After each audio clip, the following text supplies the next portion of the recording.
Un soir d'avril 2001, Loana quittait l'émission Loft Story auréolée du titre de grande gagnante du premier programme de télé-réalité en France.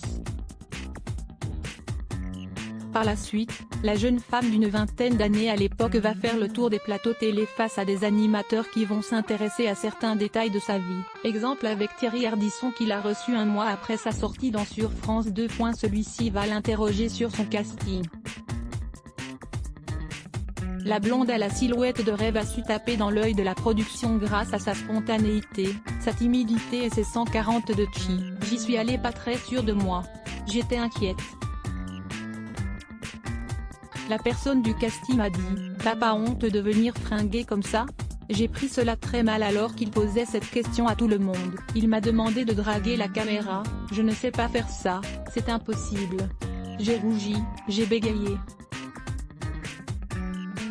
Puis on m'a demandé de danser et de chanter. Je suis sortie et me suis dit, je ne leur ai rien montré.